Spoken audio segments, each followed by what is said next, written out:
Thanks for being here. Subscribe to Cheating Stories Best, so you don't miss new stories. A regular business trip with the boss on the train or not? Today's story with a similar plot. Enjoy it!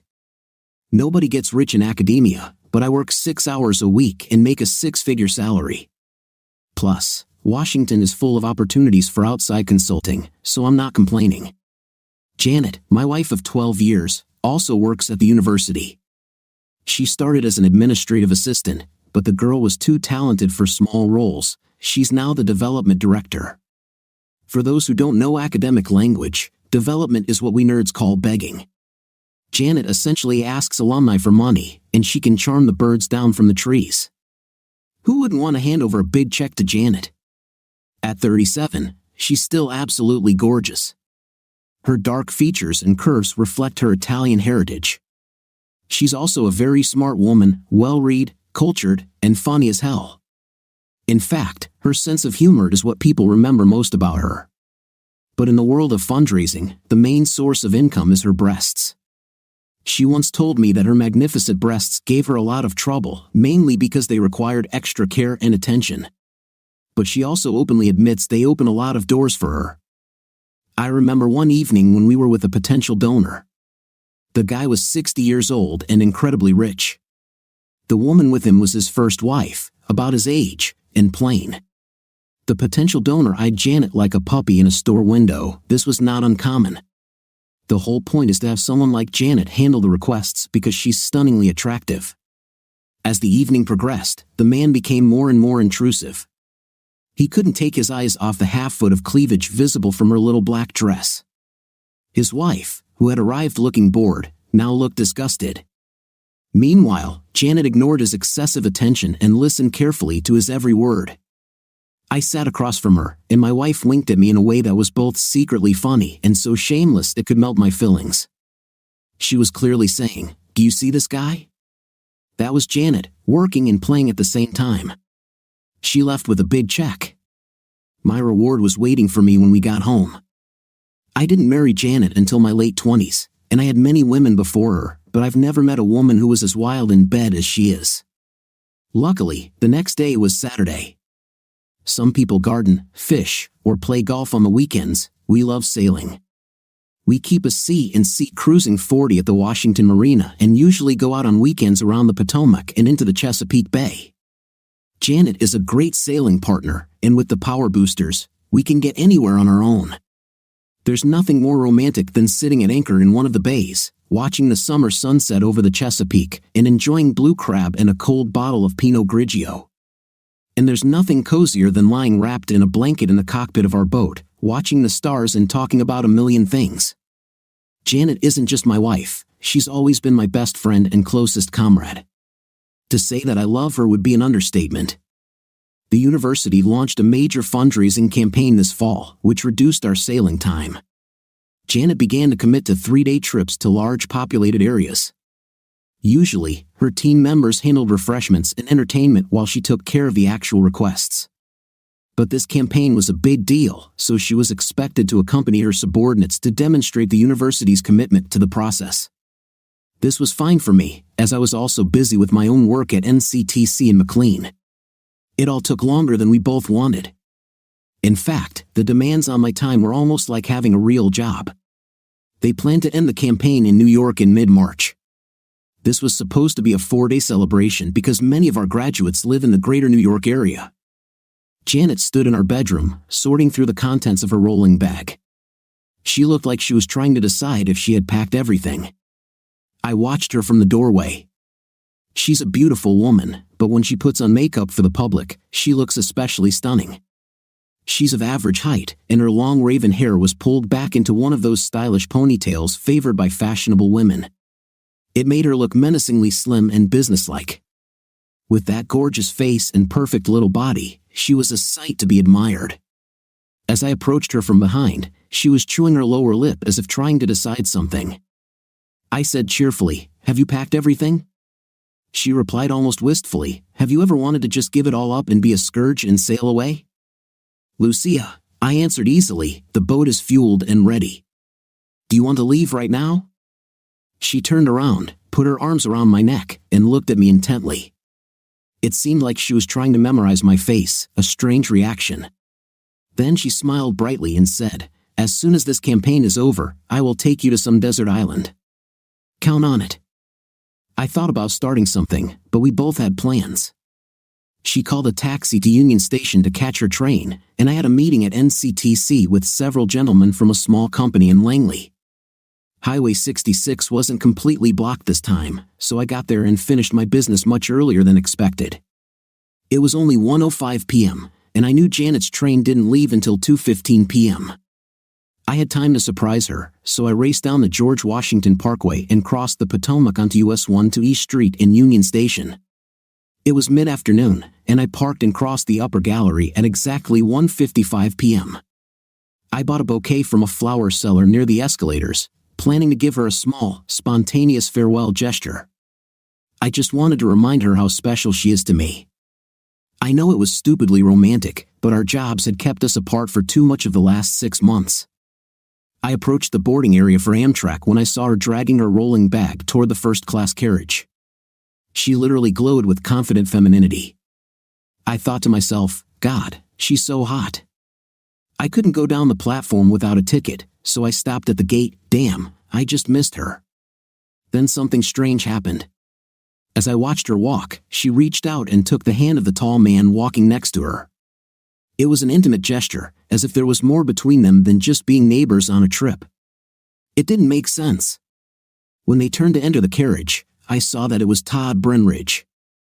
Todd is the vice president of development and Janet's boss. Essentially, he's the university's marketing and sales manager. I thought to myself, this is really weird. If he was going to Manhattan with her, don't you think she would have mentioned it? I knew Todd from the events I was dragged to. He always seemed too smooth and arrogant. He always looked down on us academicians, as if he thought we didn't understand how the real world worked, which was mutual because I treated him with the same disdain. He may have been a handsome and very confident preppy guy, but he wasn't particularly smart.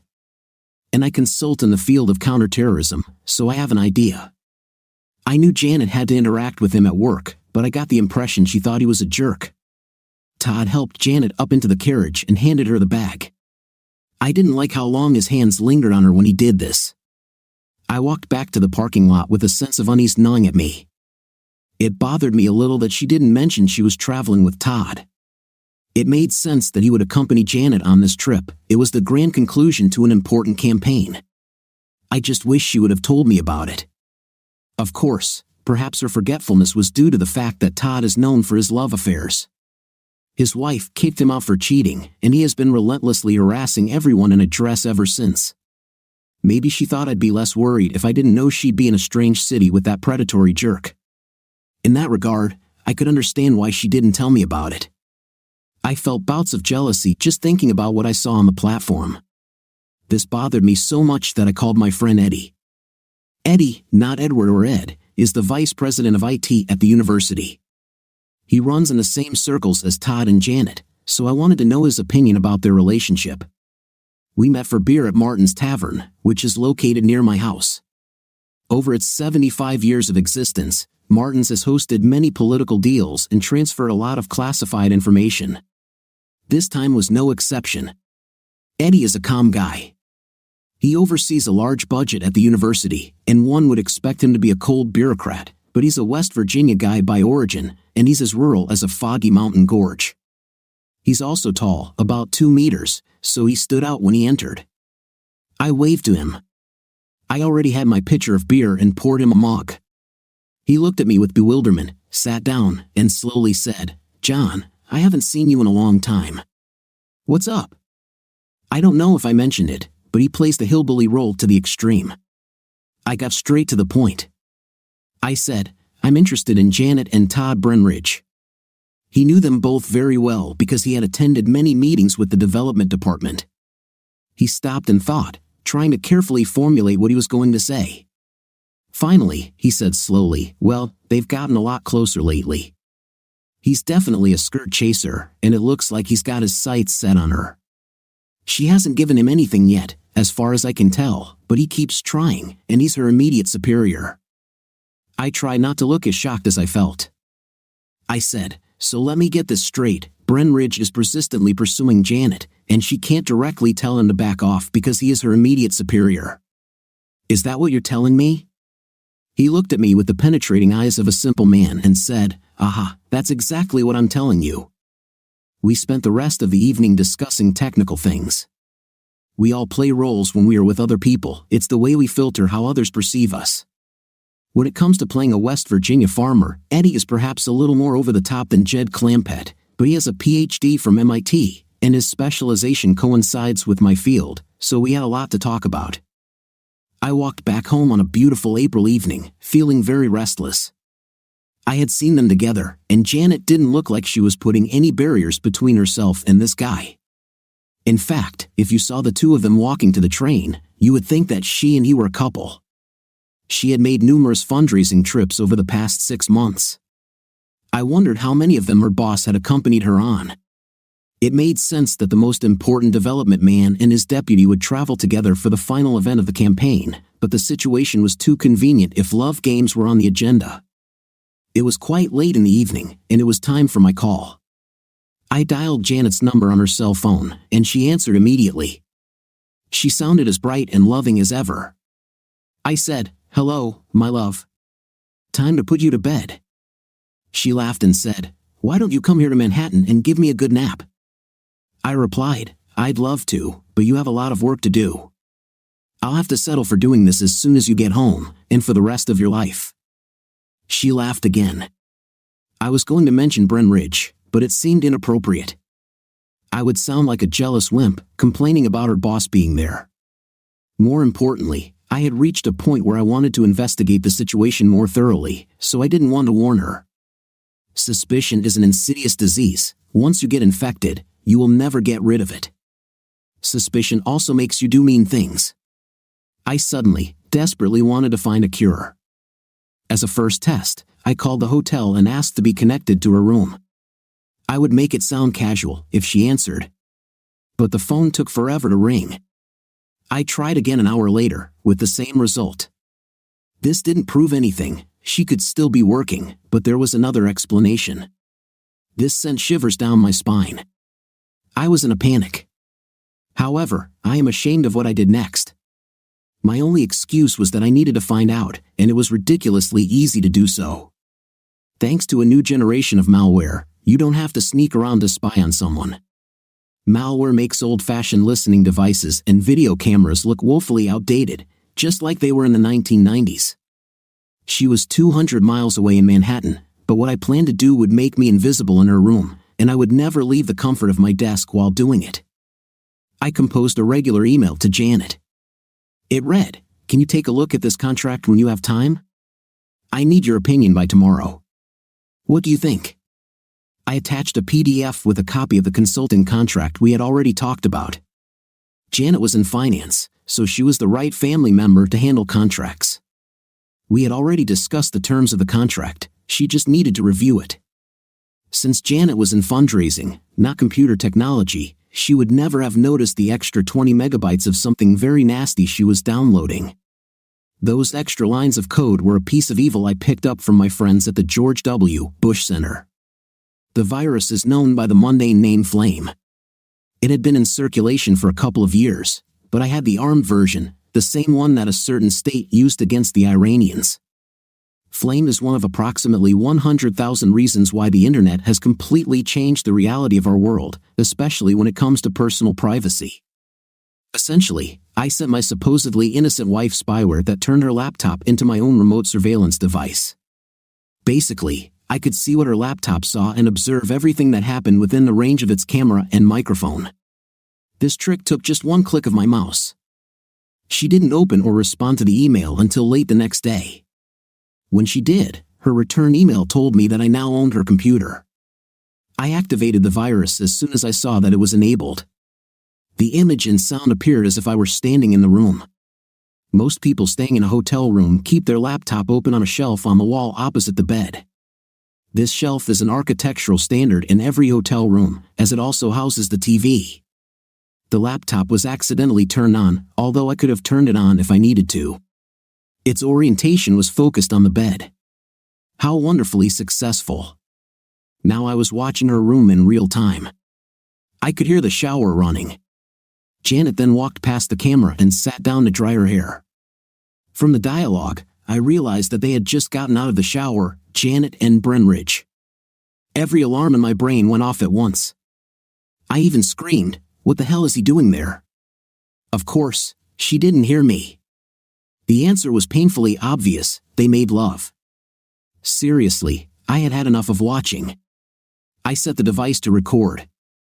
Most of you have probably experienced events in your life that were so overwhelming that you couldn't comprehend them, like the death of a loved one, an unexpected layoff, or the discovery that the woman you loved and expected to grow old with turns out to be a cheater.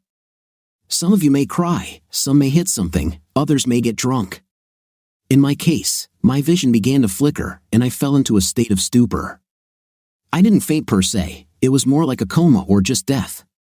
I didn't realize what was happening, but to preserve myself, my mind retreated deep into its psychic bomb shelter. All internal systems, from consciousness to basic emotions, simply turned off. I was like a zombie. I came out of this state still sitting in front of my workstation. I didn't sleep and didn't even lean in my chair, but the sun was shining brightly outside, so it was clearly the next day. I looked at my watch. I had sat upright in my chair for about 9 hours.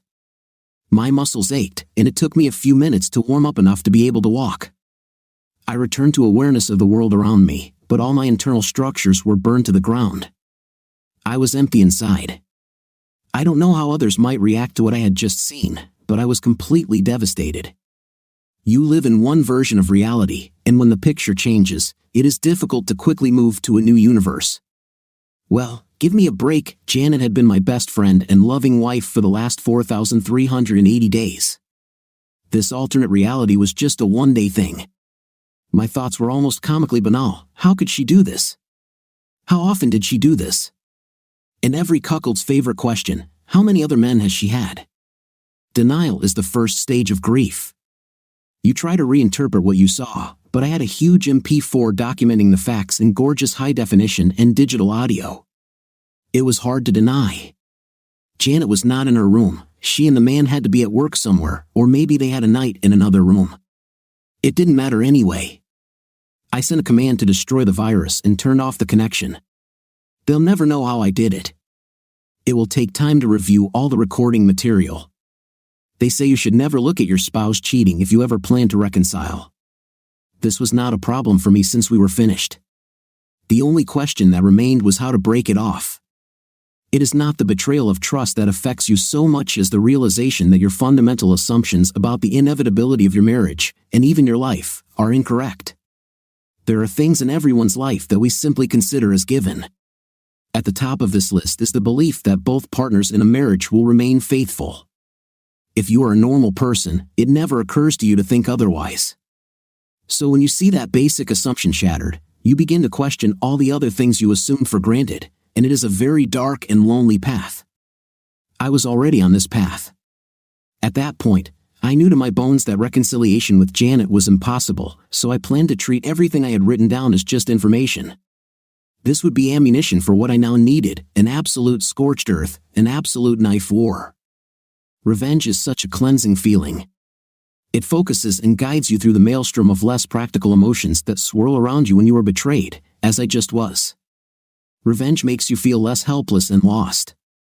More importantly, it allows you to take back control. I took a shower and got dressed. My rational mind had already formulated a plan. I alternated between wild outbursts of anger and the absence of any feelings. I was a little worried about the latter condition because I couldn't laugh, cry, or even feel impatient with the idiots in DC traffic. If there was any feeling there at all, it was a feeling of absolute ruthlessness. I hoped that this condition would pass. Being completely ruthless helped me get through the shock, but somehow I would have to move on with my life, and spending the rest of my life obsessed with how to get back at these two seemed just as completely screwed up. I headed to the bank and then to my lawyer Bernie's office. First, I did the usual financial protection cliches. I divided our liquid assets and separated bonds and stocks. I put my entire share in another bank and left the rest in our joint account for Janet. Bernie is a friend of mine from college. He was born to be a lawyer, and he always handled all my legal matters. He's an absolutely nice guy and a lover of Jewish humor, so he also has fun drinking beer. I told him what happened and what evidence I had. I told him there was no chance I could stay married to Janet, so I asked him to prepare what he thought was a fair divorce proposal. He looked at me with sympathy and said, "Are you sure this is what you want to do? This is very hasty. You and Janet are the perfect couple, and as far as I know, she loves you. I can't imagine any circumstances that would cause her to do what you described. Have you talked to her about this?" I said, "I don't need to talk to her. I saw it, and I don't care why. The sooner I put this behind me, the better. I need to get rid of my overwhelming feelings of anger, loneliness, and distress over her betrayal." Then I burst into tears. Bernie's office must have called it. It seemed that I had reached a safe harbor after battling a terrible storm, and it was damn humiliating. I had only cried once in my life, and that was when my mother died. Even then, it was something I expected, and I acted less like a little girl. This time, it caught me off guard, and I just couldn't cope. I was absolutely overwhelmed by my deep personal pain. 3 days ago, I was a happily married man whose wife was my best friend, comrade, and lover. This was obviously an illusion. I didn't even know the woman in the video. It felt like I was living my life in 2 parallel universes. There was a dimension where we were a happy, respectful couple, and then there was a dimension where I was always a miserable fool. I suspected I knew the answer to this question. Bernie didn't expect me to act like such a crybaby. How could he? I'm always so controlled and rational. He screamed at his secretary in panic. Gladys is a kind and caring older woman. She assembled the picture in a few nanoseconds. She knew what lawyers did. She grabbed a pile of paper towels from Bernie's bathroom and handed them to me one at a time, holding my head on her generous, motherly chest and making comforting sounds. I finally stopped whining. Did I mention how humiliating this was? But it really helped me when I let it out. I looked at Bernie apologetically for my fit and said, "You know what I need to do." God, after the exhibition I just put on, he would be completely brainless not to understand what I needed from him. I said, "This is a no-fault jurisdiction, so file irreconcilable differences, but let her lawyer know that if she resists, I have all the evidence I need to destroy her personally and professionally. I want this to end quickly." Bernie said, "No problem. I can have the papers ready by tomorrow afternoon." "Is that what you want? Where do you want her to be served with the lawsuit?" I replied, "She will be back tomorrow at 6 p.m. I would like her to be served with the claim at home as soon as possible after that. I will leave something that will make the reasons for divorce self-evident." He nodded, and I headed home to the hardest part. I recorded too much of her intimate conversations afterward to make an effective documentary, so I created a best moments version of her night with the jerk just to highlight the key points. But to do this, I had to watch almost 5 hours of the most heartbreaking things to find 15 golden minutes. Bernie asked me if rushing to divorce was a reasonable response after 12 good years. I wondered this too, until I actually made a demo video. After watching her enjoy her little intimate holiday, all I could think about was getting away from this as quickly as possible. Janet is a passionate woman, and it clearly showed. I've heard that some men like to watch their wives having a night. It repulsed me. I have always considered myself a rational and reasonable person, but after what I had witnessed, a particularly brutal murder seemed like a possible option. I gathered all my things and loaded them into the car. There was nothing I wanted to take from this house except my clothes and a few personal items. I left the proof running in a loop on the workstation. Of course, I took the new show with me and the raw data on a portable drive. Then I closed the door on the last decade of my life. I left a simple note leaning against the monitor. It read, "I'm sorry you chose to do this to me, and I apologize for any mistakes I made in our relationship. I loved you with all my heart. I will always appreciate what we had as husband and wife, but there is no turning back from this betrayal. If you have not yet been served with a lawsuit when you read this, they will in a few minutes. I tried to be as fair as possible in the proposal for division, and I hope you will not challenge it. The sooner I get rid of you from my life, the faster I can move on. I need time to heal, so I ask that you respect me enough not to try to contact me. If we see each other on campus, I ask you to go the other way. I may never stop loving you, and I don't need a reminder of what I've lost. I wish you had appreciated it more. Maybe someday we can meet, and you can tell me why. Love, Billy Joe. I went to my new apartment. This was our boat. By that time, I had already recovered most of my mental functions, and the surrounding area was familiar, so I almost felt normal. That was until I thought about Janet and her lover, then I reconnected with my murderous side. I have always considered personal revenge to be a childish emotion, best left to lesser minds. That was until it happened to me. Now I was a raging monster. I planned to inflict maximum pain on the man, and I knew exactly what it would take to make me completely satisfied. I wanted it to be an event of complete destruction of his life, but there was one more unresolved matter that I had to deal with first. I called Jill as soon as I finished moving to the boat. Jill had been Janet's best friend and confidant since college. She is married to Tom, who is definitely my best friend, unlike Janet. I'm not particularly social, but I have a few people that I naturally gravitate towards. Tom and Jill are two of them. Both of them are very good people. Jill was glad I called. She said, "Hey, single guy, how about you come over for dinner so we can keep you out of the dating pool while your wife is away? We're grilling steaks." She had no idea how tragic and completely inappropriate that little remark was. I laughed and said, "I'd love to eat a steak and chat if you have time." An hour later, I was sitting in their backyard, drinking beer and enjoying a perfectly cooked steak. They sat opposite me at the table. I said, "I have very important information for both of you, so if it's possible, let's not joke." They both looked puzzled and a little worried. Jill said, "Of course, speak up." I looked her straight in the eye and said, "Is there something you need to tell me about Janet?" The metaphorical metal doors slammed shut, but before that, I saw a change in her eyes. This was undeniable. Jill was in no hurry to answer. She seemed to be carefully considering her response. She said, "Janet is going through some difficult times. She loves you madly, but there are powerful and, I might add, sinister forces that she simply cannot ignore and that confuse her. She told me about it, but I'm guessing from your question that you already know what she's up against. That's all I know, but I also know that she fights with everything she has so that it doesn't upset you. Janet is a good person, and you are her one true love. She doesn't feel like she can discuss this with you without changing your relationship since she can't get out of this situation without quitting. But you have to understand that her current condition is really upsetting and embarrassing for her." I could tell from Jill's rationalizations that she was just as in the dark as I was. This will be of great importance for our future relationship. If she had known about the idiot and not told me, I would have been done with them too. I said seriously, "Well, it's very strange because she didn't seem embarrassed when I recorded her and her boss having an intimate. I just need you both to know that I am divorcing her." It fell on them like a meteor that destroyed the dinosaurs. In fact, it may have even been a little cruel. They are very good people and did not deserve to be told this suddenly, but my judgment was still a little impaired, at least as far as common sense is concerned. Both turned pale.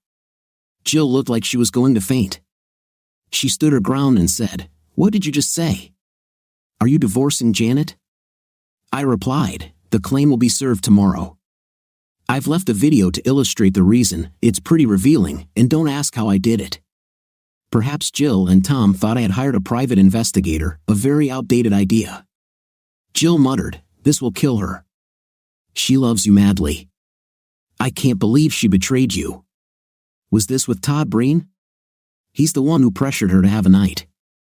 I said, "Believe it, baby," and she didn't seem particularly under pressure when she declined my call to focus on him. I was being deliberately crude to emphasize that old Billy Joe is dead, and a new vengeful angel has risen in his place. Jill looked shocked. She was speechless. Tom came over and put his hand on my shoulder, squeezing me like a man. He then sat down again and said, "Is there anything we can do to help? We love you both, and I want you to know that we are here to support you no matter what." I said, "Thanks, mate." I then looked at Jill and said, "Janet will need you around 6:30 p.m. tomorrow night. I still love her, even if I can never be married to her, and I want you to take good care of her." I will have a rational discussion once I have overcome my overwhelming desire to throw her body into the Potomac, but life is too short to hear about what could have been. I especially don't want to hear her say she's sorry. I told both of them that I valued our relationship and that all I expect from them is to continue to follow the simple rules of friendship. I told them I would live on the boat until things calmed down. I asked Jill to make sure Janet didn't try to visit me there. I stood up, and the three of us hugged. I walked to my car, trying not to look defeated. The only thing that kept me going was the knowledge that Greenridge and Janet would experience the same gloomy outlook on life after tomorrow. The next morning, I woke up in the boat cabin. The world may have come to an end, but in Washington, it was still a bright and sunny April day. The boat was a little cramped but quite comfortable, and for the foreseeable future, it will become home. The marina itself is like a village full of boat people, so the pier, even at such an early hour, was bustling with pedestrians coming and going. It was like I was living on the main street of a small town. There were about 27 voice messages on my phone. They were all from Janet. I felt like Jill had called her. I deleted them en masse and went looking for breakfast. There is a hotel next to the marina. It's one of those cheap tourist traps, but they serve a buffet. I relaxed and got caught up in my day. I still had a lecture to give that morning, so I took the subway from Waterfront Station across town to the university. It was a long walk to Foggy Bottom, but it was one of those gorgeous spring days in Washington. The humidity had not yet set in, and the city around me was alive. I started thinking about the rest of my life. The first faint rays of hope began to illuminate my soul. Fast walking helped. Janet was history, but I was only 42 years old. Maybe I can find someone and start a family. I admired people. These are amazingly hardy creatures. It was only Thursday, and on Tuesday night, I was a wreck. It's amazing what 2 days of perspective will do for you. I finished the lecture and headed to the presidential administration. There were 12 more calls on my phone. I deleted them as I went. The president and I always got along. I bring in a ton of grant money, and it gets attention in the administration building. When I sat down, he prepared coffee or tea as usual, but I politely declined. He said, "So, what brings you here, Billy Joe?" "I hope it's for more funding." He grinned at his own little joke. I said, "I need to discuss a serious case of misconduct with you." His eyes instantly became wild. You should never utter the word misconduct in the presence of a university president. This strikes at the heart of their leadership. I had proof on the tablet computer I was holding in my hands. I would use it if necessary, though I hoped I wouldn't have to. He said, "This is a very serious charge. Who are you accusing?" And he began to sort through the papers in front of him, a clear sign of agitation. I said, "The person I'm accusing is your vice president of marketing and university development." I couldn't bring myself to say the name of this scoundrel. "I have evidence here," I said, pointing to my tablet, that he behaved inappropriately by having a secret relationship with one of his subordinates while representing the university to the donor community. I thought the president would be concerned when I mentioned donors. After all, these are the people who keep university presidents on their thrones. Any inappropriate behavior in front of this group could threaten the president's position. I said, "The other person is my wife, Janet." He turned pale, and that's when I knew I had him. I gave him 2 incriminating photographs. The president looked shocked. "Oh, I forgot about his vow of abstinence." He started reaching for the phone, but I remembered that they were still in New York. As his hand hovered over the phone, I said in as neutral a voice as possible, "I believe the university should compensate me for my losses. Your failure to properly supervise your subordinates has cost me my marriage and my happiness."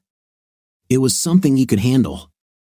He removed his hand and took on the sly look of a chief executive officer. You could see him asking himself, "How much will it cost me to get rid of this problem?" I said, "You may be thinking that I'm planning a civil suit, and that could still happen, but all you need to do to bury this problem forever are 2 simple things. First, fire Todd Breckenridge for gross misconduct, which you were probably going to do anyway. Secondly, promote my soon-to-be ex-wife to take his place." He looked paralyzed. He had no problem completing the first request. We both knew he was going to make the idiot disappear with extreme prejudice. It may not be like the good old days of the Inquisition, but the Jesuits are still very good at disappearing people who have become inconvenient. But why give Janet the big promotion? It didn't make sense to him. To help him make a decision, I said with all the false sincerity I could muster, "Of course, I'm divorcing her, but I don't want to leave her without a livelihood. Breckenridge seduced her, so she's essentially the victim here." I didn't believe a word of it, but I had my own reasons for making him agree to my demand. And since he was a priest, I thought he might believe this particularly made-up version of the truth. It also emphasized my good guy status. My real motives were much less altruistic. I knew it would absolutely destroy Breckenridge, being fired and then finding out that Janet took his place. He would have discovered my delicate hand in this, which is exactly what I hoped for. I also knew that Janet would suffer a lot of agonizing remorse if she was promoted for betraying me. Moreover, this would mean that she would earn more than me, hence, no alimony. I wasn't going to pay this traitor a penny. Lastly, and sweeter still, if she had just ousted this jerk from his job, it would probably prevent them from ever seeing each other again. It might even make him want to strangle her, which would be perfectly acceptable to me. How I became so vindictive is a mystery, but Janet's betrayal was one of those tectonic shifts that changed me, and the person who emerged from this cataclysm was a completely new, not particularly pleasant version of my old self. I believe karma has a way of balancing things out, and this was one of those golden moments. The president thought for a minute and then said, "Okay, we can do this. I don't think your wife should benefit from her immorality, but I can see how it would make them both extremely uncomfortable, which would be a fitting reward for their sins." Then he winked at me. Implicitly, the old man understood everything. He was quite astute for a man who had vowed never to marry, and after everything I had been through, I started to think that maybe he had the right idea. I said, "Okay, we've come to an agreement. You'll fire Breckenridge tomorrow and officially promote Janet." He replied, "Until the evidence of their connection sees the light of day." I said, "You can count on it because it is too humiliating for me personally. It may be shown in the judge's office during the divorce, but it is privileged information that cannot be legally disseminated." The old man actually patted me on the back as I left. He seemed almost gleeful at how gracefully we both carried out justice. The rest of the day passed without much of an event. I bought the necessary bachelor supplies, beer and some good cigars. The real pain has not yet come in full force. This will happen when the endless parade of lonely days begins. I drank a six-pack and smoked a Dominican cohiba while sitting in the aft cockpit. I enjoyed the pain I was about to inflict on Janet. That thought was the only thing that kept me from tying one of the boat's anchors to my ankles and diving into the river. She was supposed to be returning home about now, and she will find all the wonderful gifts that I left for her. First, it will be my letter, accompanied by her little show. This would be followed by a divorce suit, and then a night where she would have to get used to life without me as her husband. I hoped she was suffering as much as I was. Anger and revenge are a great antidote when the only thoughts on your mind are how much you miss your wife and how much you still love her. Then the weight of injustice came crashing down on me like one of those cartoon safes, and I found myself in hysterics, screaming at the moon. Why, my God! How humiliating it was. Day 4 of the rest of my life promised another nice, sunny April day. I repeated my evening routine. Breakfast was satisfactory, the long walk from Foggy Bottom to the university was stimulating, and I absolutely coped with my lecture. The students looked appropriately admiring as they gathered their things and left. I was grateful that one part of me was still functioning, and that was the academic part. I have always been a researcher and a passionate teacher. This led to a successful career. Now I was ready to delve deeper into my work. It made me look forward to the future. What happened next was probably fate's way of compensating me for how she screwed me over the first time. I didn't plan this was purely an accident, but it was amazing. As I walked back down 37th Street, I passed in front of the dean's office, and who do I see if not two overweight campus police officers and Todd Breckenridge? They all seemed to be moving in the general direction of the parking lot. It looked like he was being escorted off campus for the last time. The moment he saw me, he started screaming, "I know you did it. You and that lying society girl." And he broke free from his escort to rush at me. I saw him coming, and as he approached, I turned toward him with a completely smug grin on my face. I needed him to know how pleased I was. I could see what would happen next and made a split-second decision. I could use this. He attacked me. The first policeman took him away from me. The second policeman picked up my sunglasses and handed them to me. I looked at him gratefully and said in my humblest voice, "Thank you for saving me, officer." I was so scared. After I said that, I was afraid that I had put on too much horse manure, but the policeman looked stoic and said with false modesty, "You're welcome, just doing my job." My inner voice was laughing at the top of my lungs, but none of it was reflected in my eyes. He asked, "What do you want us to do with this guy, Professor Butler? Do you want to sue him?" It was getting better than I could have ever imagined. The crime should look great on this idiot's already tarnished resume. I said in my most indignant, highly civilized tone, "Of course, officer. This man attacked me in broad daylight right here on our campus. I will do my best to ensure order and civility here." I knew that sounded like a complete coward, but it was worth it. I'm playing the long game, and what's a little wasted short-term machismo if I can ruin this idiot's life forever? Playing the victim the way I did only made his unprovoked attack on me seem even more disgusting. My inner voice was thinking to myself, the man might enjoy his 90 days in the DC jail, then we can talk about a civil suit.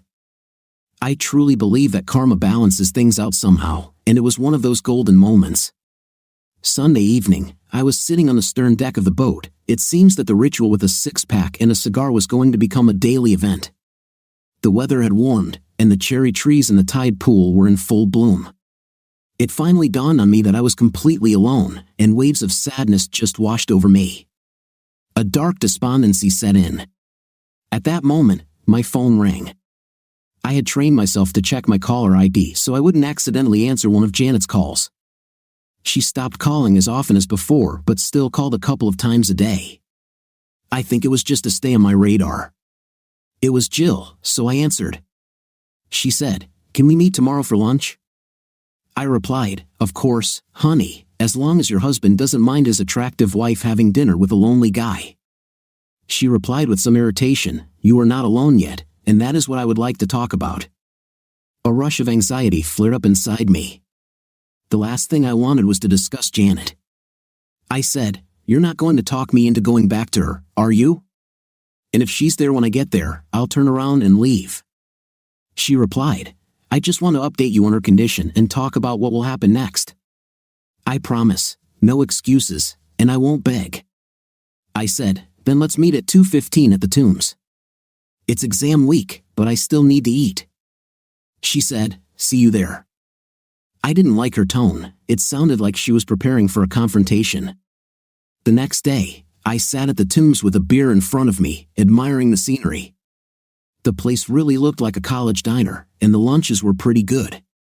Jill appeared at the door, and I waved to her. I forgot how much she looks like a less busted version of Janet. The sight of her pierced my heart like an arrow. She was wearing a simple black skirt and a white ruffled blouse. With such a sweet face, slender figure, and those clothes, she could easily pass for a student, although she graduated 15 years ago. She smiled, but her eyes remained sad as she walked over and sat down. She said, "How are you doing? I heard that Todd Breckenridge beat you up on Friday. Are you okay? He's still in the DC jail. They're treating it as a felony assault because the cops witnessed it, and they said he beat you up pretty bad. It's a crime, you know. He'll probably get jail time for it. I'd like to get a year for this." Ah, the benefits of good acting. I said, "The rumors about my death are a little exaggerated." "How do you know all this?" In fact, I knew why she knew it, and this caused me a new wave of pain, but I wanted it confirmed. She said, "Because he called Janet to try to convince her to get him out of jail." She laughed at him and hung up. I poured Jill a beer from my mug and said, "So let's get down to business. I know you're not here for my irresistible charm and intimate appeal."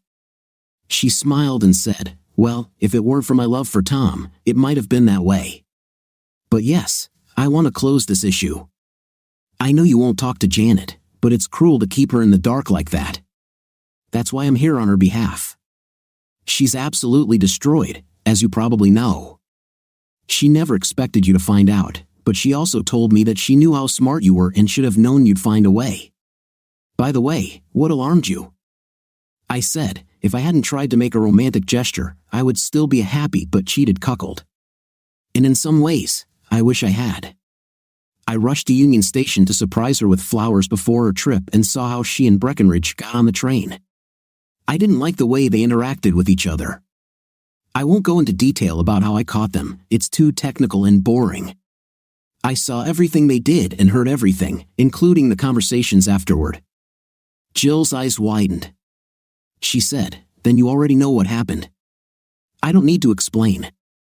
I said, "Well, I've learned most of it. Maybe you can explain to me how a woman can get so much pleasure from cheating." Jill looked disgusted. She said, "You know what I'm talking about. You know why she did it." I responded, and I really wasn't playing dumb. "I really don't know what you're talking about." And it was obvious why she did it. She loved all 5 hours of it, this I know.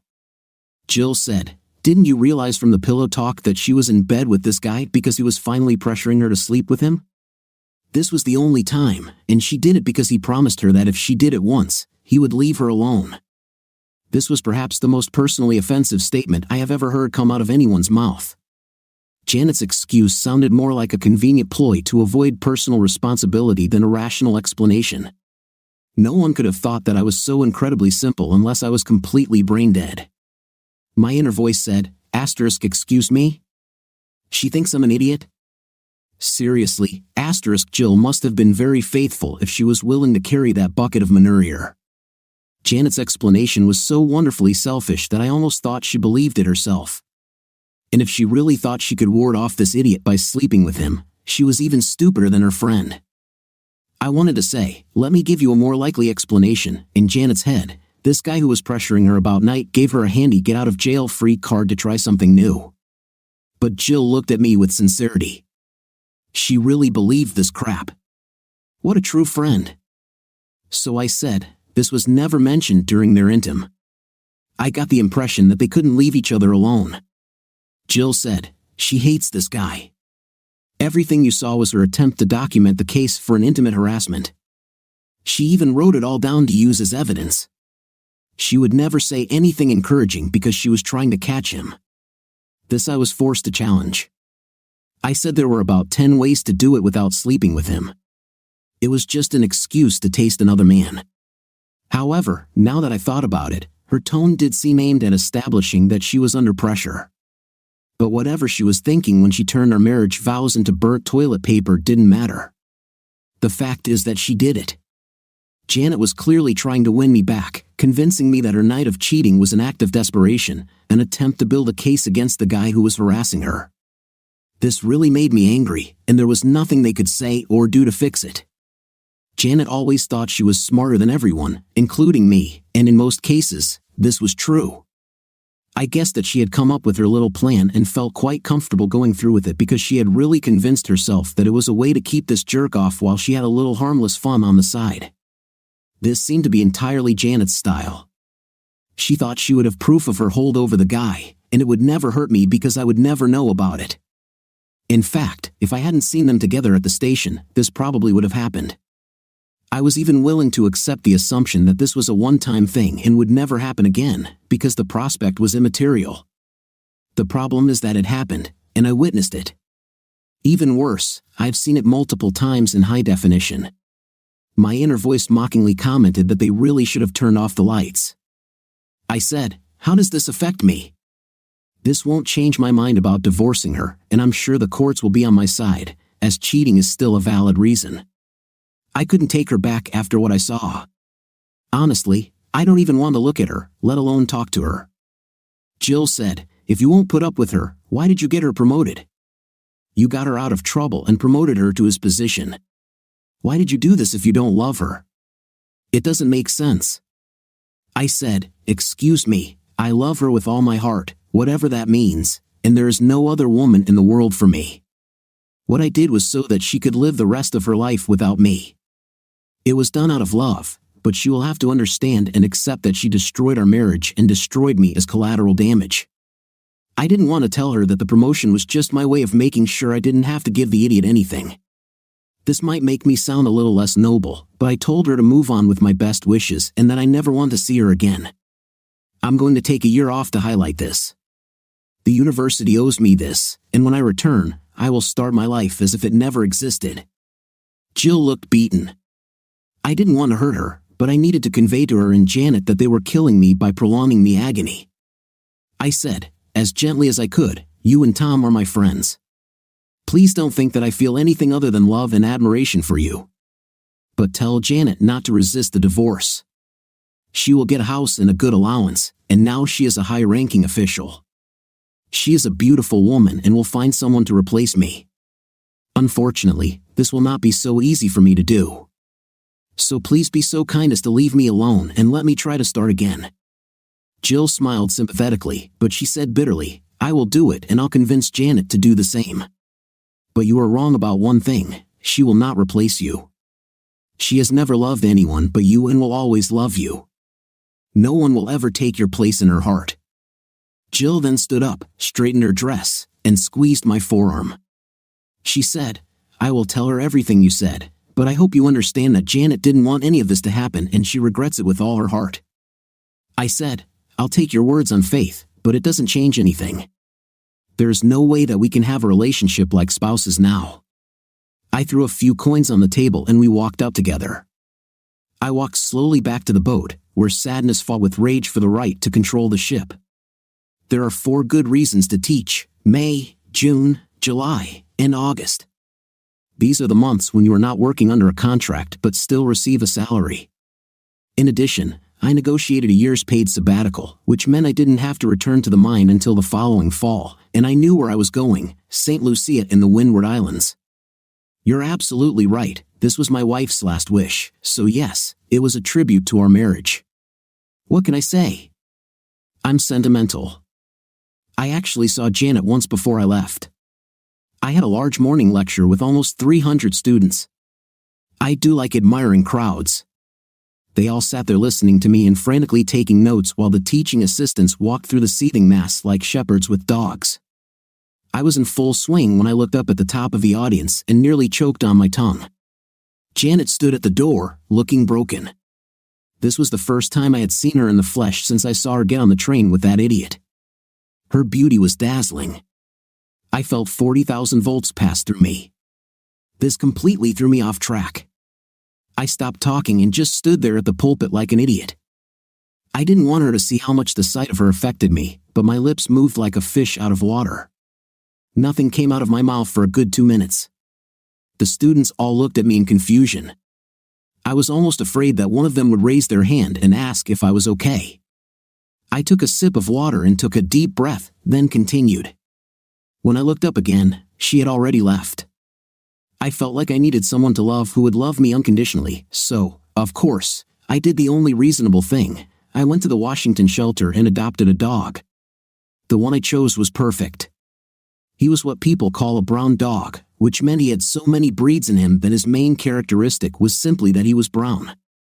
He was big and looked like he had a mastiff in his bloodline, but he had the face of an abbotter and the long ears of some kind of hound. He had short fur, a very wide back, and his tail was docked. The other dogs barked from the front of their cages trying to get my attention. This guy stood with his back to me, showing complete humiliation and shame. It was as if he was saying, "Don't look at me, boss, I'm too ashamed." My heart responded to his suffering. We were very similar. I picked him up the next day after a bath and a vet check. The delay was mainly so they could rid him of his manhood. I thought with dark humor, Janet did this to me, now we are completely alike. He had a wonderful character, slow, gentle, and loving but not pushy like a small dog. He just sat next to me in the passenger seat, looking at me devotedly, puffing, and drooling, as if to say, "Thanks for getting me out of there, boss. Now you can count on me for everything." I decided to name him Buddy because he was my buddy. He spent a couple of days getting used to the boat. We were going on a long trip, and I wanted him to feel comfortable. We were already packed and fully supplied, so all that remained was to set sail. Sailing a 40-foot yacht alone could be challenging, but I had diesels, and once we were out on the open sea, I could raise the mainsail from the cockpit using the motor. We headed down Pomac by motor, and when we got out into the bay, I sailed around Norfolk and the International Channel. May is a good time for sailing, and Buddy and I moved along the coast to Miami and the open ocean beyond. I left a wounded man, but I was going to spend the next 16 months nursing my wounds. We moored at Rodney Bay Marina. This is one of those full-service marinas that offers everything from diesel to upscale shopping, therefore, it attracts many tourists. Buddy and I sat in the cockpit in the already scorching morning sun. I drank coffee and watched what was happening. He was looking at something that dogs look at when they stare into space and puff. In the 10 months since my divorce, Buddy had gone from traveling companion to best friend. I entrusted all the divorce matters to my lawyer, Bernie, and Bernie made sure that we both got through this sad event with a minimum of dignity. Moreover, he did it quickly and without any hassle for me. As a result, I now thought about Janet only 20 times a day. In the year that I had sailed from the marina in Washington, I had completely deconstructed the boring guy I used to be and replaced him with the inner sea dog that I always knew was lurking somewhere. I was outside in the tropical sun doing all the work that needs to be done to keep the boat in good condition. It gave me a deep tan. My naturally blonde, well-coiffed hair was long and wild, bleached almost white, and my sedentary body had become slim to the bone. I even boasted a 43-year-old version of a six-pack. I lived in a pair of boat shorts. I wore a t-shirt and a cap when I dressed for the public. Looking in the mirror, I thought, if only Janet could see me now. I didn't recognize myself. I'd earned money giving boat tours. I took tourists on day hikes and explorations of nearby islands. I had enough to live on from my regular salary, but I didn't have the luxury of not doing tours. It didn't make me rich, but I could probably live there the rest of my life at some level of comfort. I could afford real Cuban Cohiba cigars, and staying in St. Lucia became an increasingly tempting prospect. Jean-Claude was my agent. He was a cheerful man who lived somewhere near Swayre and spent his time on the beaches selling entertainment to tourists.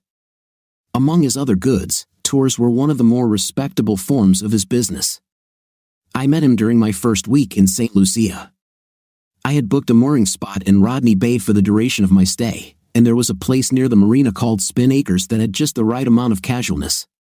It was also convenient because I could crawl back to the boat if I had too much to drink. The feature that sold me was that they let Buddy sit with me on their outdoor deck. After all, the island is French. I spent every evening there since my arrival, trying to understand the local situation. Jean-Claude came up and introduced himself about a week after I arrived and started hanging out there.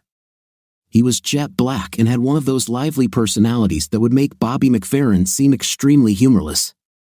He wore a tousled island chic ensemble that could best be described as worn out.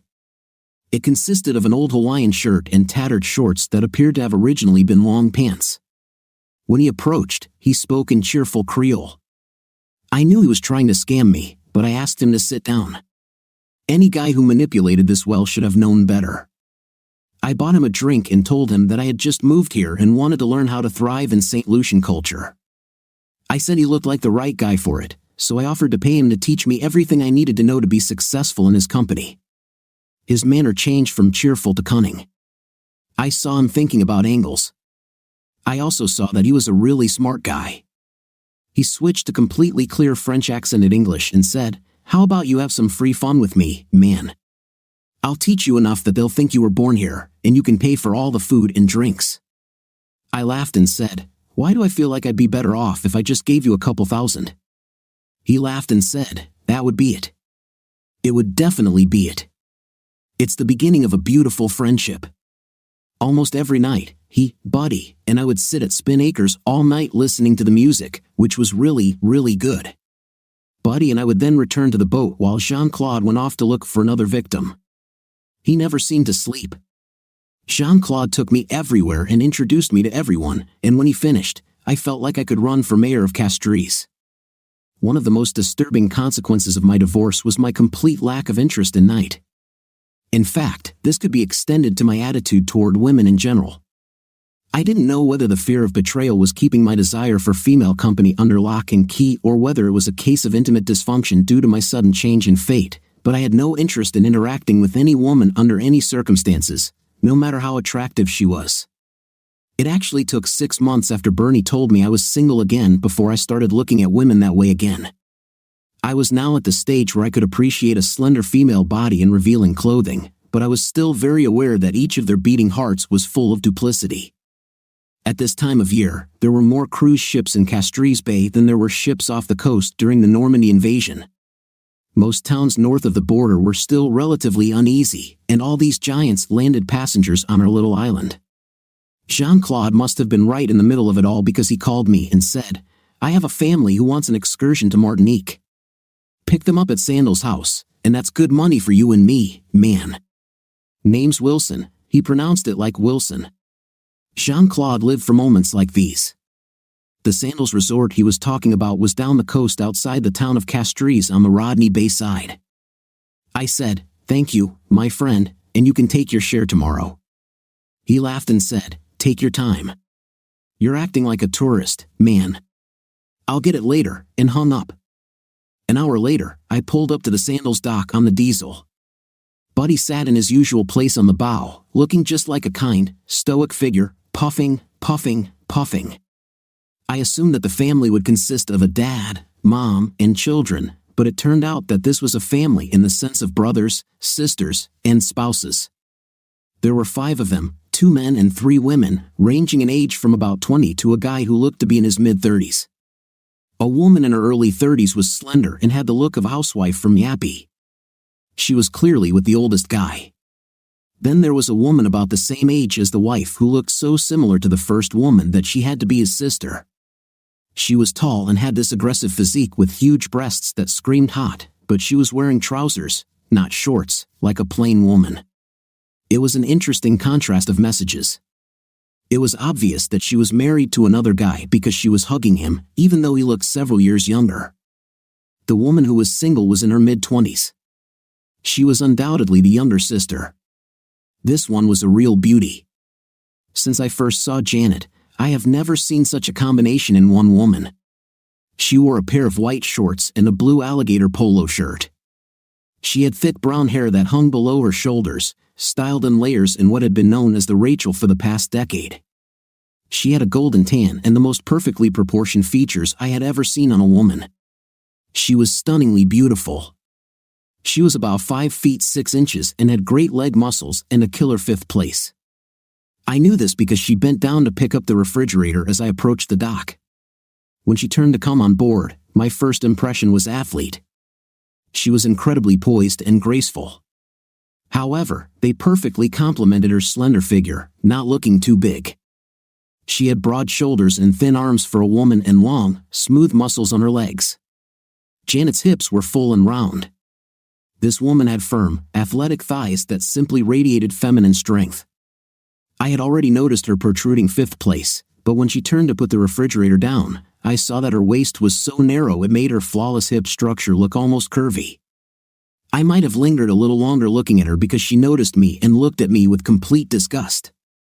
The cruising 40-foot cockpit was comfortable and spacious but a little tight for 6 people and a large dog. I immediately sent Buddy down to the galley. He was happy to go there as I had left some extra rations to keep him occupied. Besides, so many people made him nervous. 6 of us sat on padded benches as I steered the boat back out to sea under the motor. As soon as we reached the open sea, the eldest sister and her husband disappeared into the cabin. They left the impression that they didn't really like being at sea. It was like they were expecting a visit from Captain Jack Sparrow. I had every island beer and an ice bath and plenty of rum and tequila. The sound of the blender in the galley alleviated any concerns about dissatisfied customers. They were content to sit in the cabin with their margaritas, and it looked like they were there for romance, not sailing. This left only the older brother and his wife, who sat cheerfully on the bench to the right, watching the water bubble past as we cruised along the shore on the diesel. My only thought was empty-headed, spoiled, and rich. I saw a lot of this among students at the place where I used to work. As soon as I got into the main sea waves, I raised the mainsail. I could have done it myself, but part of the tour was the opportunity to play with the boat, so I asked for volunteers to help raise the sails. The brother looked at his wife, and they both refused. It was obvious that they believed it was the hired hands who should hoist the sails, not the owners. I turned to the goddess, and her wish was written on her face. She said, "I've never sailed before, but I'd really love to learn." She stood up as gracefully as a cat and walked toward me at the helm. As I guided the boat into the wind, Things can get very interesting if you raise the main sail and you are not aligned with the wind at the bow. This was something I learned from the initial horror on the way down. I engaged the autopilot and secured the main sail line to the motorized winch. I said, "We'll need this to raise the sail. Once I'm done spinning it, I want you to pull the line through this winch mechanism. Don't stop until you reach the top of the mast. Can you?"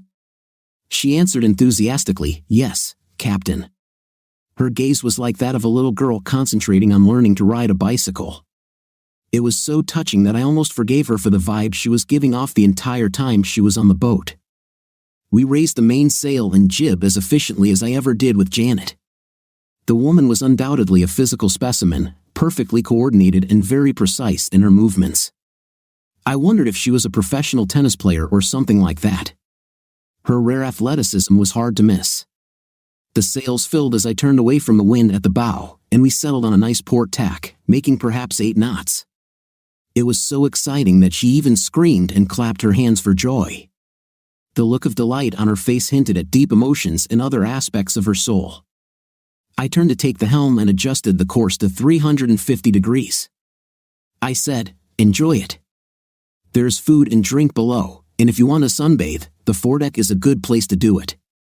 She gave me my first friendly look since she came on board and said, "I love the sun. We don't get much of it this time of year in Ann Arbor. Can I just sit in the front? Will someone disturb me? How long until our destination?" I replied, "If the wind holds, we will be there in less than 3 hours. That will be about 1 o'clock in the afternoon. Then your group can decide what you want to do. You can stay on the island for a couple of days, which I recommend.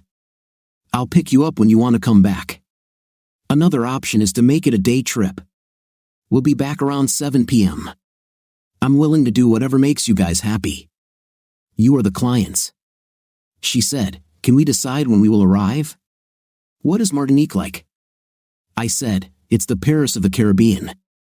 I like visiting distilleries because I love rum, and they make some of the best in the world. They're supposed to have great shopping, but buddy, and I don't like shopping." Meanwhile, my loyal friend came out of the cabin and sat down next to the helm. I think the drunk people downstairs were bothering him. He became a true sea dog, a far cry from his street dog origins. Of course, my transformation from academic botanist to sailor was no less spectacular. I extended my hand and said, "By the way, my name is Bill Butler." I added jokingly, "It's alliteration, you know. Everyone just calls me Billy Joe." I asked, "Can I ask your name?" She replied, "My name is Millie Wilson. It's short for Millicent. My sister downstairs is called Merold, everyone calls her Mary. My brother is Lance, which is short for Lancelot. My parents had a very strange sense of humor when it came to choosing names. The other guy is someone Mary picked up at the hotel, I don't know his name. It was interesting. I assumed they were married because Mary and the guy were already starting to act out. In fact, they got to the point where I thought we would have to close the cabin hatch to drown out the noise. Both Millie and Lancelot completely ignored the show. Apparently, Mary did this often. I asked, "Which ship are you from?" She replied, "We arrived in yêur yesterday. My sister Maddie and her husband will be joining us tonight. I used to look after their little boy. His name is Billy too." Then she realized she had inadvertently hinted that my name was a child's name, and she blushed. I said, "Don't worry about it. I'm from Alabama, and every William there is either Billy Bob or Billy Joe. I take no offense." I gave her a friendly smile and returned to the controls. She gave me a strange, sleepy smile and went ahead to sunbathe. Buddy just sat next to me and drooled. I watched the sails for a while to gauge the wind. When I looked back at the foredeck, I nearly capsized the whole boat. She took off her polo shirt and shorts and laid out a towel to lie on. I was expecting to see her in a cute bikini. Instead, she wore a microfiber one-piece swimsuit. This covered her body with a decent amount of black cloth, and if it were made of cotton, she would have looked almost old-fashioned. But because the polymer material was 1 micron thick, every detail and feature of her absolutely gorgeous body was visible. It looked like there was nothing on it except black paint. To say she had a great body was an understatement. It looked like an idealized drawing of the female anatomy: huge breasts, a small waist, and such hips in fifth place. This woman was made for functionality, speed, and strength, slender and smooth. I had never seen a woman who was so amazingly perfect. When I looked at her, images of a cheetah, a Formula One racing car, or a supersonic fighter jet appeared in my head, deadly powerful and absolutely mesmerizing. This was the female form originally intended by the creator, but perfectly embodied in the flesh.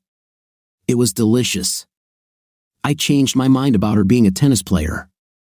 You cannot get such a perfectly toned and at the same time flexible body without many years of dance training.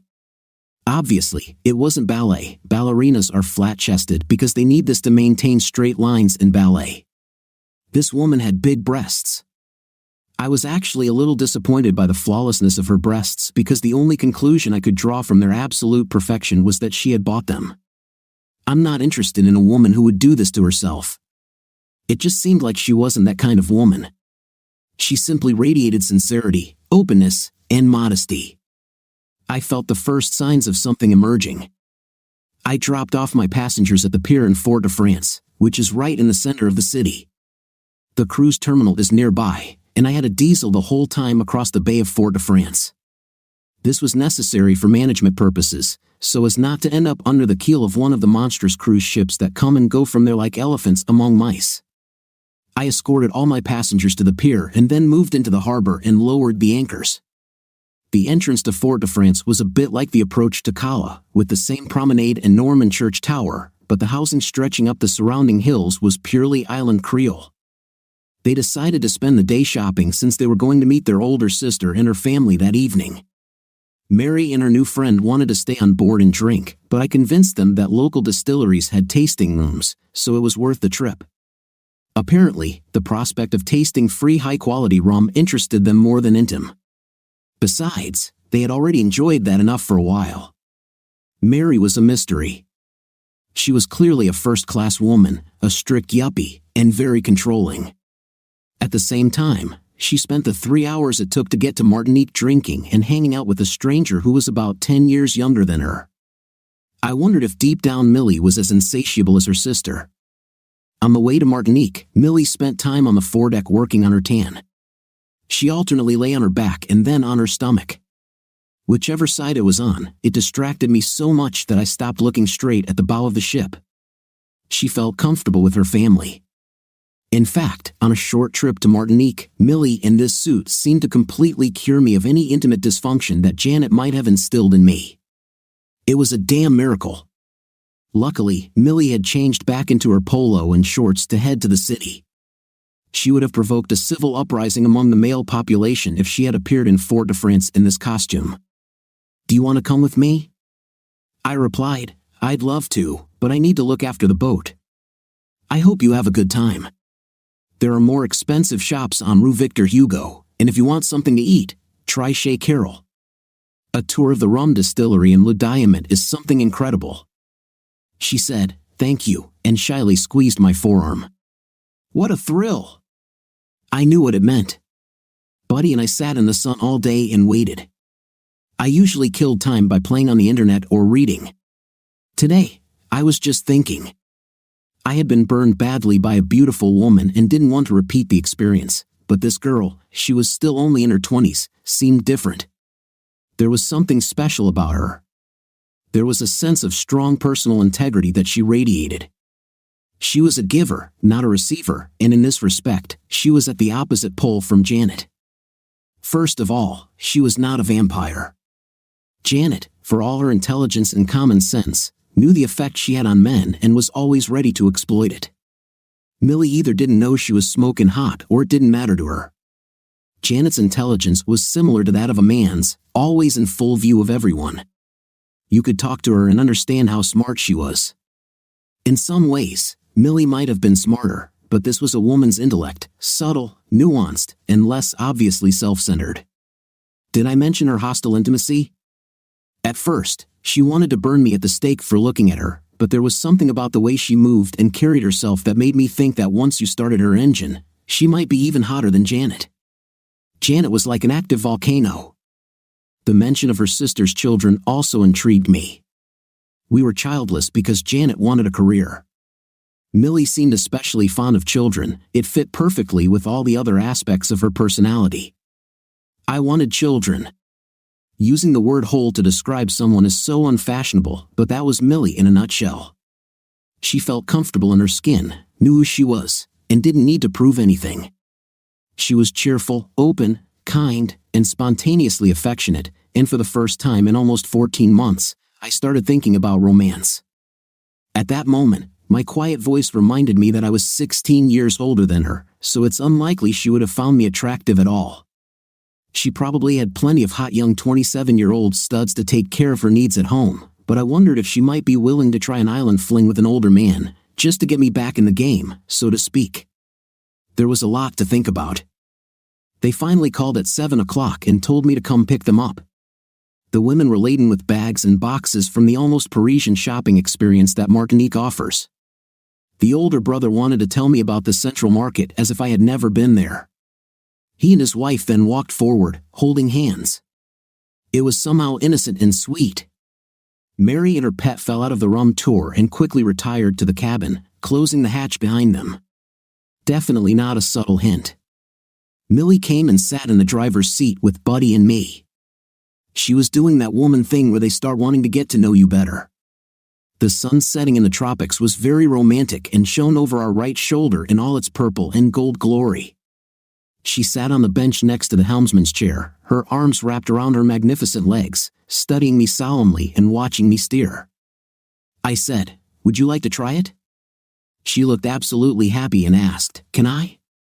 I moved to let her sit on the bench. I showed her the compass and said, "Make sure the little needle points to 170 and keep it there."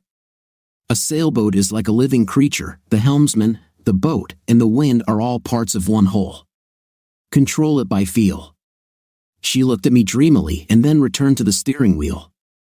She chewed her lower lip, concentrating furiously. It was absolutely sweet. While she was driving, she casually asked, "Were you born here?" I knew where she was going with this. I had not told a single person on this island about my past life. To her, I was a sea captain, and that is how I remained. I said, "No, I'm from the States, but I want to stay here." I didn't add until my heart heals. She said, still fishing, "Do your wife and children live here with you?" I said, "I don't have any, just me and Buddy." She asked, "Aren't you lonely?" I replied, "Sometimes." She had no idea how lonely I was, and I was never going to tell her. After this, there was nothing left but to continue swimming in a cozy, friendly atmosphere in the growing darkness. I took the helm when it got dark. She leaned back on the bench, putting her hands behind her head, and said admiringly, "Look at these stars." I replied, "The ocean at night somehow connects you to the universe. It reminds you how small and insignificant you are in the grand scheme of things." Over the past 400+ days, I had needed a constant reminder that the events in my life meant nothing to anyone else. It helped me keep my sanity, but sitting here with this woman, I began to think about the future instead of the past. This fact scared me. I dropped them off at the Sandals dock. Their tips were generous. Millie became increasingly agitated as we approached the pier. Finally, she turned to me with concern in her voice. "Can I hire you to show my sister and her family around tomorrow?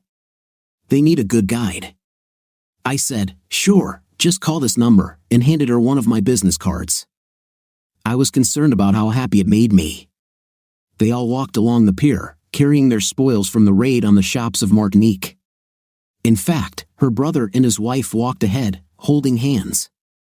Mary and her new friend seemed to have had a night several times, judging by the sounds from the cabin. Staggering around, Millie walked ahead of everyone with her panther-like grace. She was an absolutely stunning woman, a trophy any man would be proud of. My phone woke me up at 8 a.m. the next morning. It was Millie, and she sounded incredibly cheerful. I moved the boat and completed the usual post-excursion maintenance by midnight, but for the first time in a long time, I fell asleep under the influence of alcohol. I always left the cabin door open so I could use the toilet at night, and Buddy always slept at the foot of the stairs leading to the cabin for our mutual safety. But for some reason, I closed the door to the cabin, and it was already getting hot in there. I think this was a sign of my confused state of mind. Millie said enthusiastically, "My sister and her family want to take a tour. Can you pick us up at the dock again?" I replied, "Where do you want to go?" She replied, "Just around the island." I told them how wonderful it was to be out on the open ocean on my boat. I didn't really need the money, but I wanted to see her again, so an hour later, I was already approaching the same parking spot as the day before. My faithful beast stood at his usual post on the bow, looking as nautical as Lord Horatio Nelson himself. All he needed was a cocked hat, a vest, and a telescope. Millie jumped onto the boat before I could even dock it. There were 7 of them this time, although 4 of them didn't take up much space. There was a woman as strikingly attractive as Millie. She was shorter and had breasts the size of Janet's. Her face was as perfectly proportioned as Millie's, and she was just great. She was closer to 40 and was holding the hand of a 4-year-old boy and a 6-year-old girl. An older boy, perhaps 12 years old, was helping a girl who appeared to be about 8 years old onto the boat. The little girl had the exceptional beauty of her mother and seemed to have endless admiration for the older boy. It was the dad who alerted me. In fact, he scared me so much that I almost gave up and left. That's because the dad was Bill Hughes, an outstanding hacker whom I knew through my work with agencies in Washington.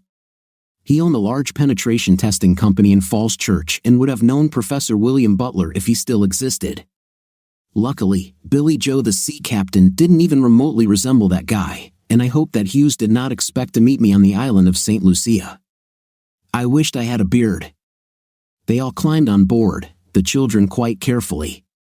This was clearly a new experience for all of them. Everyone was given a life jacket, and I went out on the diesel far enough to hoist the sails. While I was moving, the kids were all loving on Buddy. He stood there enduring their attention but gave me sidelong glances like, "Save me, boss."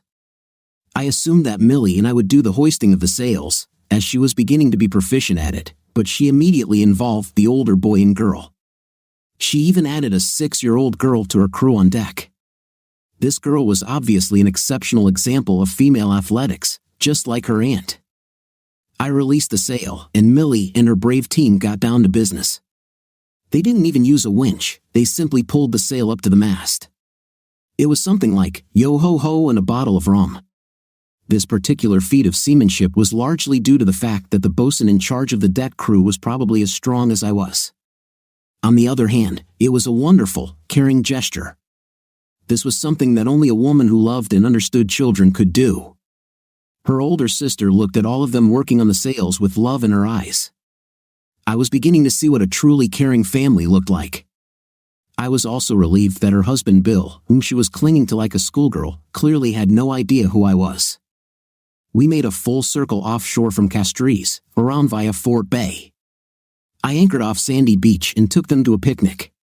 This is the best beach on the island, even if the peace is occasionally disturbed by the noise of an airplane arriving at Hewanora Airport, which is located right behind the beach. I let Millie lead me part of the way along the coast. She surprised me by asking, "Can Billy try?" Billy was 12 years old. He and Millie seemed to have a special connection. It was almost as if she was his other mother. I had never met a more intelligent, courageous, and respectful child, so against my better judgment, I said, "Of course." The boy got behind the wheel under Millie's guidance, and the two of them drove the boat for several minutes. From his reaction, I realized that the boy would be tied to the sea for the rest of his life. My response to Millie and her sister Maddie was interesting. Maddie was the eldest, Millie the youngest, with Lance and Mary in the middle. Maddie was every bit Janet. She was incredibly beautiful and voluptuous, smart, funny, and as overtly nicely as Messalina herself. When I found out that Maddie was also a Harvard-educated lawyer, that sealed the deal. She was the epitome of Janet, I hope without vulgarity. However, Millie surpassed Maddie in every category.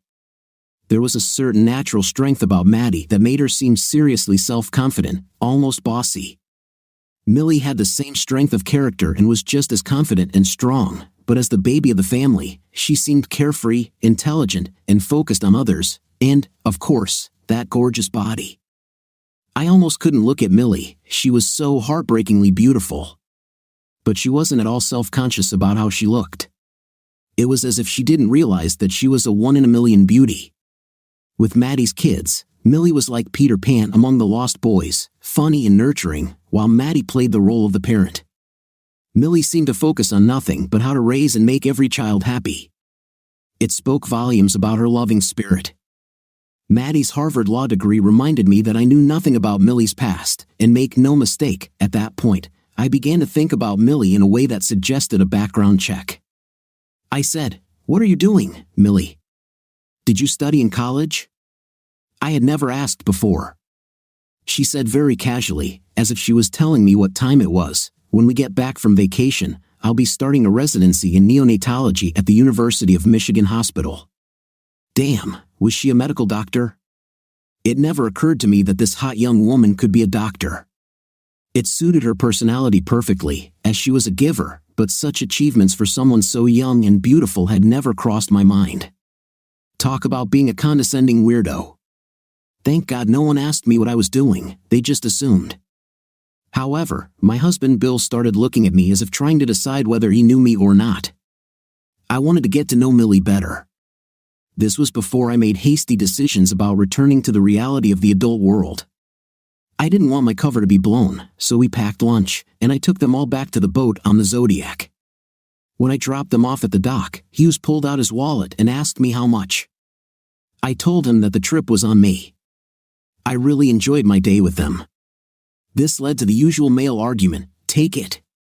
"No, you take it." Finally, I told him that if he, Maddie, and Millie would join me for dinner, I would call it fair. They met me at Spin Acres at 7 o'clock. The two sisters were absolute visions. They were 10 years apart in age, but they would have looked like twins if one could ignore the fact that Maddie was 4 inches shorter. They both wore light linen dresses with tropical prints that showed off their gorgeous legs and breasts. They were completely fascinated by the place. I knew they would be. 3 musicians were doing something with steel drums and guitars that was so quintessentially Creole it seemed like they'd been hired to perform the Caribbean cliché of the evening. I liked Millie's eyes, they sparkled every time she looked at me. She was amazing tonight. Both sisters had the same perfectly balanced facial features that were a delight to the eye. You felt drawn into their faces every time you looked at them. Fully made up, Millie's eyes and cheekbones, as well as her wide, sensual mouth, simply pulled me in like gravity. All my internal alarms were sounding. I fell in love with this amazing creature. I had already once been under attack by a beautiful woman, and I absolutely did not want to give a chance to someone who was younger and even hotter than the woman who burned me. But the attraction was inevitable. For the first time in 14 months, I didn't think about my ex-wife. Instead, I thought about the beautiful woman sitting across from me and wondered where the future might take us. I was counting on my role as a beach bum to save me from committing rash acts with Millie Wilson. While I was one of the local residents, I could recognize this charming person and, at the same time, perhaps get into her heart. I was afraid that if she got to know me without understanding what I had to offer, she would dismiss me as the dirty old man I was beginning to feel like. After all, I was considering winning her heart in very hot and sweaty conditions. At that moment, Maddie's husband completely destroyed all my hopes. Certainly, Billy Joe Butler has always been some vengeful god's personal punching bag, husband Bill said with complete surprise. I was trying to figure out if I knew you, and I have to ask you, oh, here it is, are you Billy Joe Butler? And you know which Billy Joe Butler I'm talking about? I thought about trying to lie and get out, but they were good people and I owed them respect. I said, rather shamefully, yes, I am that Billy Joe Butler. He said, what the hell are you doing here? I would never have recognized you. I replied, I got into trouble, and when all the pieces fell to the ground, they landed me in St. Lucia. He asked, what about Janet? Is she here too? Millie looked like she was about to cry. She said in awe, Janet? I said wearily, she was the problem. We got divorced over a year ago. I'm here to put myself back together after my life fell apart. He said, what about, and before he could finish his thought, I said, I know what you're going to ask. I'm taking a sabbatical. I'll be back there in less than 4 weeks. Maddie said, wait a minute. We all thought you were some island guy. Are you saying you're actually a famous academic in the States? The cat was so clearly out of the bag that I decided to just admit it and be done with it. I said, "Yes, I'm a professor there, and the reason your husband knows me is because we both work for the National Counterterrorism Center." I turned to Millie, who was silently crying. I said, "I'm sorry, Millie. I've lived the sea life for so long that the person they're talking about is really a different person. I sincerely hope that you will understand that I was not trying to deceive you. I've just spent the last 14 months suffering because of what my wife did to me, and suddenly I began to have real feelings for another person. I know it sounds cocky, but you really were able to restore my faith in women, and I just didn't want to mix it up with the rest of my sad story." She looked at me and said, "You should have been honest with me. I was falling in love with you." Then she stood up, turned to her brother-in-law, and said with quiet dignity, "Take me home. Dinner is at his expense." She left the establishment. I was used to my relationships with women ending in disaster, so I didn't follow her. Sadness fell over me as I walked back to my only true friend.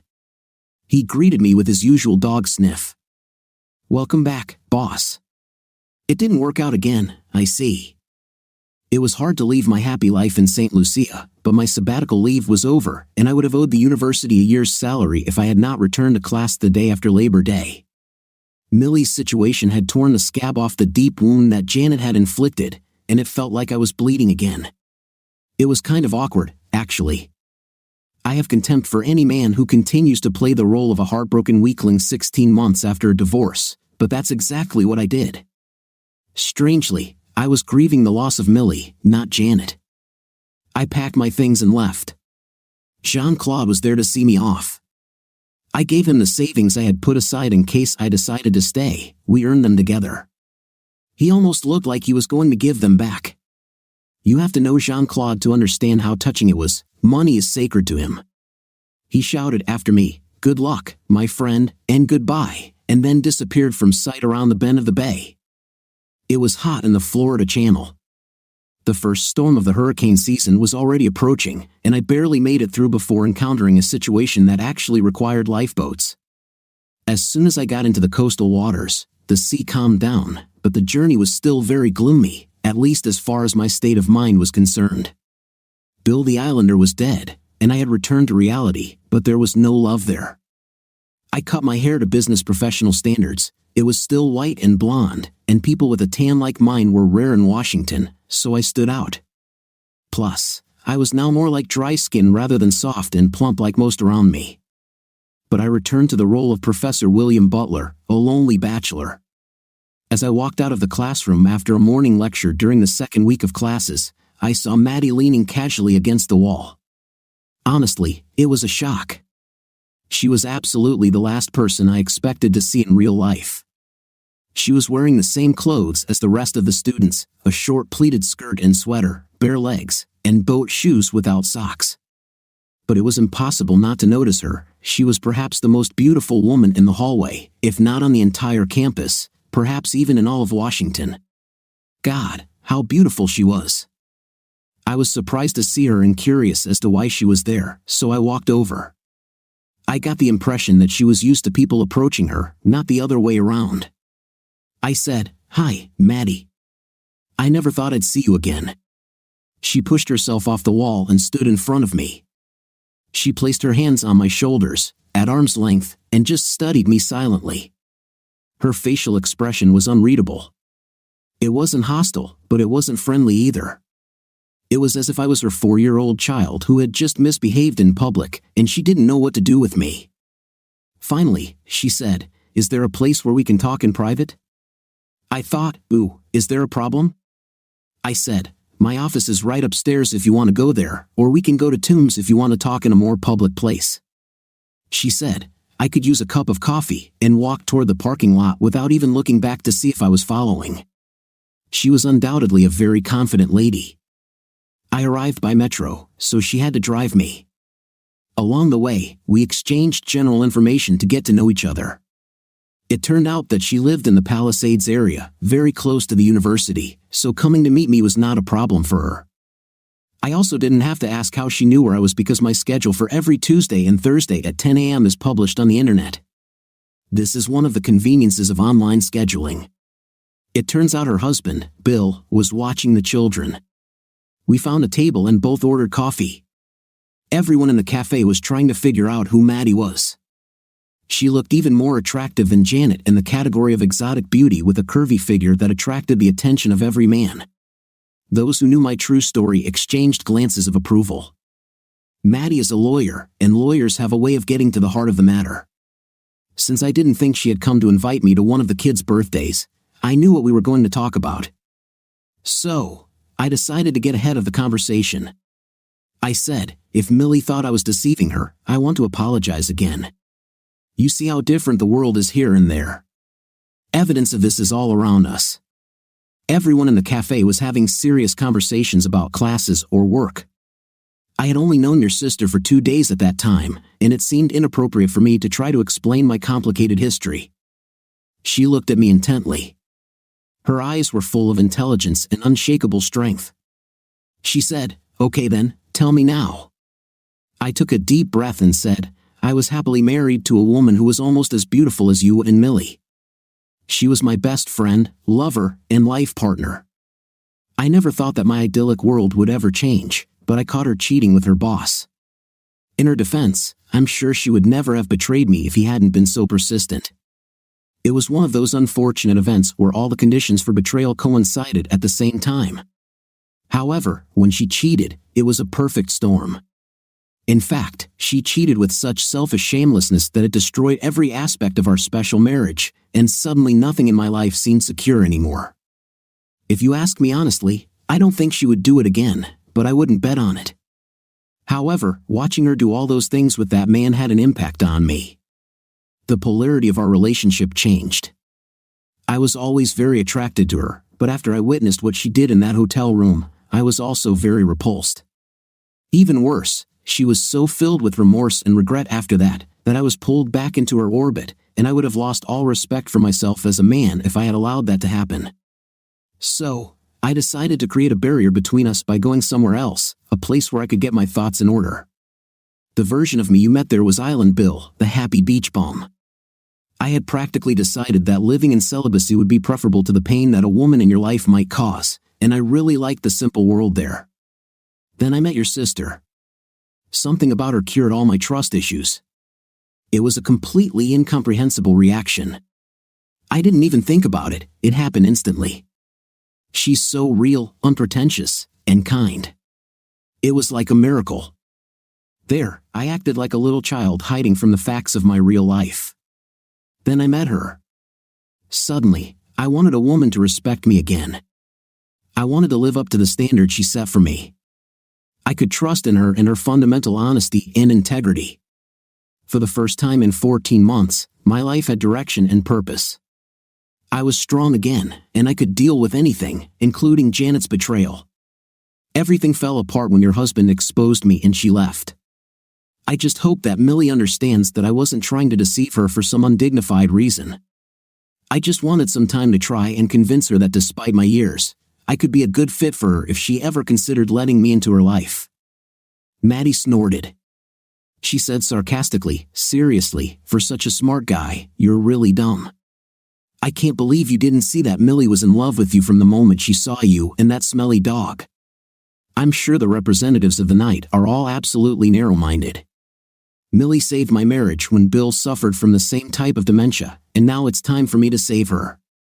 Yes, she was a little upset when she found out that you weren't who you said you were, but she expected you to call the next day and explain everything. It just destroyed her when you suddenly disappeared without another word. You must have some serious self-esteem issues, Pilgrim. I wouldn't be here if she weren't suffering so much, but she's been on edge for the last 5 weeks, and I'm tired of waiting for you to finally shake yourself up. So I decided to push the story. Millie will be in town tomorrow, and I expect you to set the record straight." This was said in a tone that brooked no argument. I said, "But she is the most stunningly attractive woman I have ever known. She is magnificent, the perfect example of feminine beauty. She's a doctor of medicine and 16 years younger than me. Surely she has a million more attractive and suitable suitors." Maddie shook her head and laughed bitterly. "Like I said, stupid. Women fall in love with men. Men are not involved in this decision. None of you even have the slightest idea how intimacy works. If it were up to you, humans would have died out eons ago. It probably has to do with a woman's responsibility to bear children, but our decision to be with someone is a difficult choice, and we make that decision on our own. When a woman finds the right person, she understands it. It's some kind of atavistic ability that we have. It's a combination of chemistry, maybe your upbringing and inclination, and it's also partly instinctive. You just see that you can share your life with this man, and a smart woman recognizes that right away. The only way a woman can mess things up is if she doesn't listen to what her instincts are telling her. When a woman like Millie decides to love a man, the only requirement is that the man has the strength to step forward and strengthen the connection. Until now, you have been acting like a typical idiot. You think too much and have no self-confidence at all. But given your history with women, it's understandable. I'll assure you that no one has a greater sense of loyalty and devotion than Millie. She's the youngest in the family. I practically raised her. I know she would never betray you like that other woman. It's just not in her nature. Millie wants to share her life with you, so tomorrow you should meet her at DCA Airport and take her somewhere where you can talk everything over. You need her in your life as much as she needs you. Just do it, okay? Maddie is really bossy, but she's also a true force of nature. Her mental strength simply radiated from her. However, she meant what she said, and I believed her. She gave me the arrival information and added, if I don't see her this week, that will be totally fine. In fact, I'd prefer not to, because it will mean you're making amends. Let me assure you, you will never regret what you did, because Millie is the best woman you or any man could ever find in your life. She will make you happy. With that, she stood up and said, I hope to see you at all the family events, and without another word, she turned and left. I sat there stunned. The roller coaster had reached the bottom and was now rapidly soaring to the top of some as yet unexplored height, and this time I wasn't going to miss the bowl. The next day, I stood in the area where passengers go through the final check-in at Terminal 3 at Reagan Airport.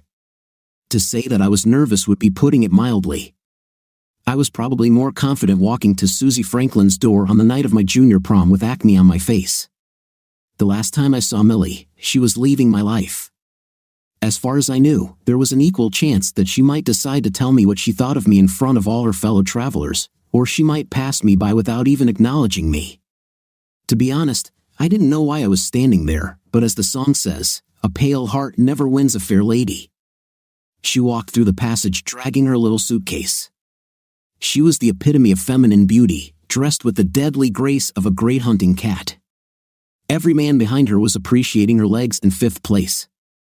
Everyone who watched her approach could not take their eyes off her magnificent breasts. An image of another beautiful woman appeared in my mind, dragging her suitcase along the platform to the train. I was overcome by a burning pain. My inner voice mockingly remarked, "You really are a hopeless coward." That pain was completely overshadowed by the events of the next few seconds. When she saw me standing there, the emotions on her beautiful face were crystal clear and extremely eloquent. In about 5 seconds, Millie went from the boredom of a traveler to disbelief, and then to pure, unmixed joy. She was just like her sister, absolutely self-confident and self-sufficient. That's why she didn't rush to me and throw herself into my arms crying. Instead, she calmly walked up to me and said, "Where's the car?" It was as if she expected me to be there. I politely offered to take her bag. She also politely refused. The women of the Wilson family carry their own bags. It was a long walk to the car. She walked next to me in her 4-inch heels that showed off her amazing legs. She lightly held my hand. Anyone who saw us would think that we had been married for many years. We didn't exchange words. We didn't need words. When we got to the car, I said, "It's going to be crowded on the boat, so I booked a room at Madison, if that's okay with you. Otherwise, you can stay with your sister." She looked at me like I was a complete idiot and said, "Why should I stay with my sister?" I made a reservation at Old Ebbitt for 7 p.m. We talked a little while driving down Massachusetts Avenue from Highway 395. We both knew that conversations would follow after dinner. I told her a little about my journey back. She told me about the start of her new residency. Her love for children simply overwhelmed her. We still had some time, so I checked in first.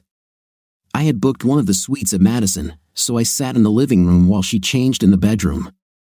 I heard the sound of a shower, and a few minutes later, she came out of the bedroom wearing what was obviously just a robe.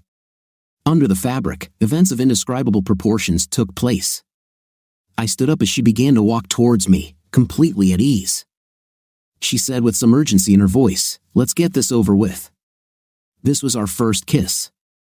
Millie was the first woman I had kissed in 15 months. I hadn't kissed anyone since that fateful last day with Janet.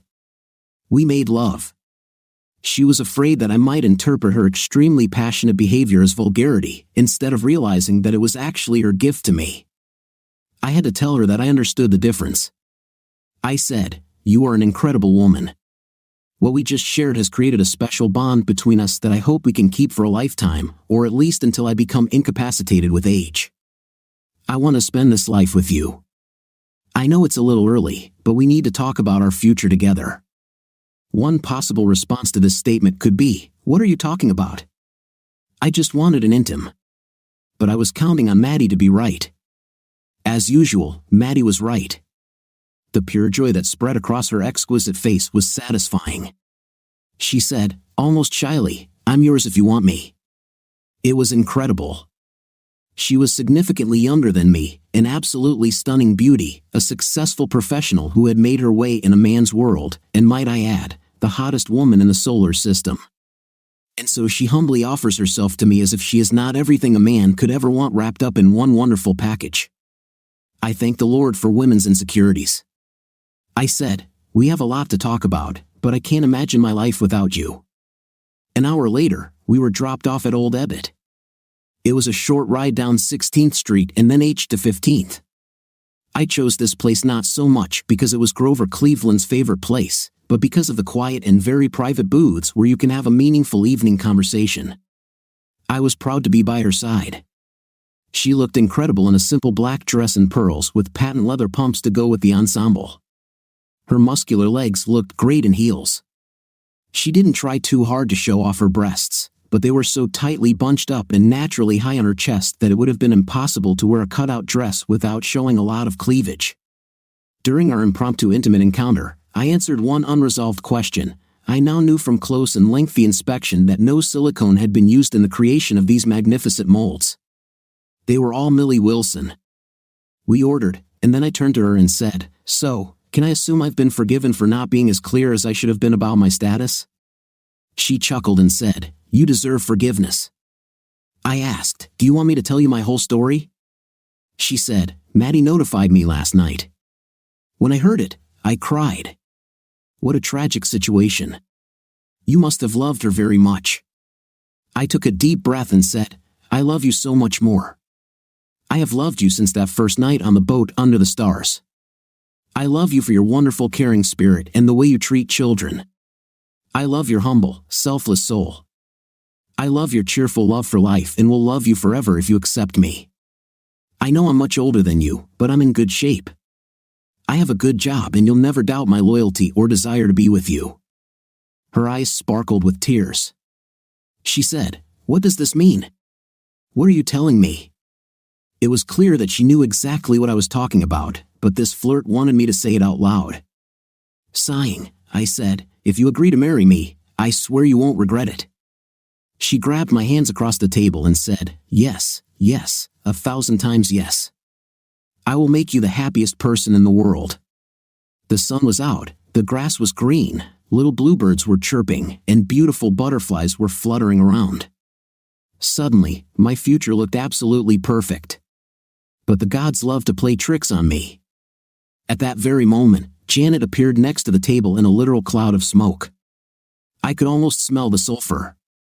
I hadn't seen her since she stood in the back of the auditorium 15 months ago. She smiled at me enthusiastically and said, "It's wonderful to see you, Billy." Meeting her here was not an accident. Old Ebbitt is a gathering place for Washington's influential people, and the man standing behind it with a possessive air looked like one of them. I should have known about this. Damn it, he was about 50, wearing one of those $4,000 silk suits that K Street guys love. He was tall, beautifully built, sleek, handsome, and incredibly smug. He didn't look like Mr. Todd Greenridge. Janet, dressed in a silk evening dress, was as attractive and cute as always. She is a beautiful woman, and when she's trying to impress, like she is now, she looks stunning. She also wore a ring that was almost bigger than the iceberg that sank the Titanic. It didn't take long, so much for never replacing me. Janet's appearance as I was at the happiest moment of my life was one of those curveballs that fate loves to throw at my head. But this time I accepted their challenge and won the game. If Janet had shown up looking like this the day before, I probably would have thrown my hands up and run out of the room. But now, sitting next to me was my beautiful, wonderful, and unshakable woman who had just agreed to become mine forever. With her by my side, I felt invincible. I was Hercules standing on Superman's shoulders. I stood up and slowly turned to my ex-wife. She looked at me with hope, seeming to expect me to leave Millie and her husband right there in Old Ebbet and go with her. I said with all the kindness I could muster, "It's good to see you too, Janet." It was clear from her appearance that my transformation puzzled her. Janet was used to seeing me plump and pale. Since she last saw me, I had turned into a tanned athlete. I could see from the intimate interest that flashed in her eyes that she appreciated the change. Millie was probably as shocked as I was. This could have turned into a complete disaster for both of us, but my girlfriend is a warrior and, of course, she had the advantage of a good upbringing and a few extra IQ points.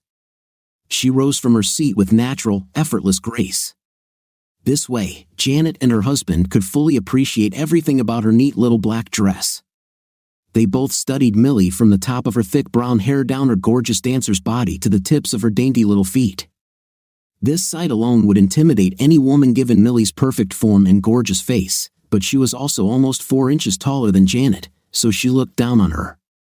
Janet looked at me, confused, as if asking, "Who the hell is she?" Millie held out her hand, completely self-sufficient, and said, "I'm very pleased to see you, Janet. Billy has said so many flattering things about you that I feel as if I know you. Now that I've met you, I see that he even underestimated your beauty. Allow me to introduce myself.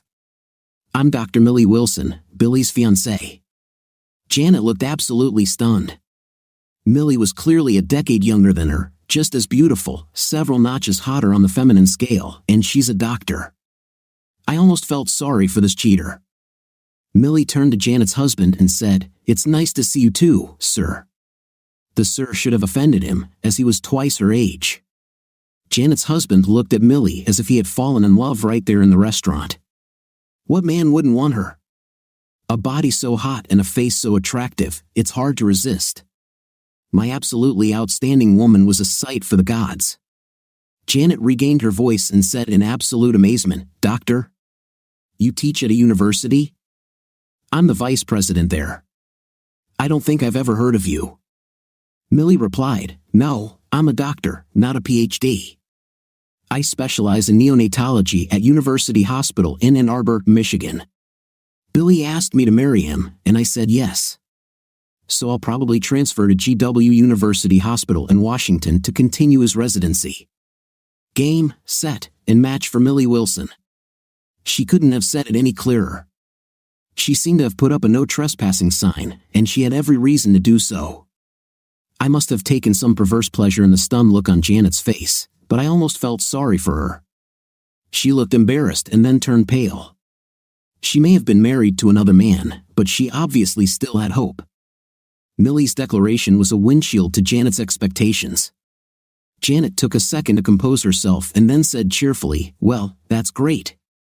Sydney and I have only been married 8 months. We're planning a honeymoon to Europe as soon as we have time." This seemed to be news to her husband. "You will have to send us an invitation to your wedding." I thought pigs would fly before this happened. I had already been to one wedding with Janet's participation, and he did it. However, I simply smiled and said, "Of course, Janet. It was nice to see you." I kissed her on the cheek. It was a social gesture. I didn't feel anything while doing it. I had a gorgeous woman standing next to me with whom I knew I would grow old. Any hidden grief or personal torment from the past evaporated the moment Millie said "I do." After all, thoughts of revenge seemed petty. I turned to Janet's husband, who looked at her as if she had lost her mind, and extended my hand to him. I said, and congratulations to you, Sydney.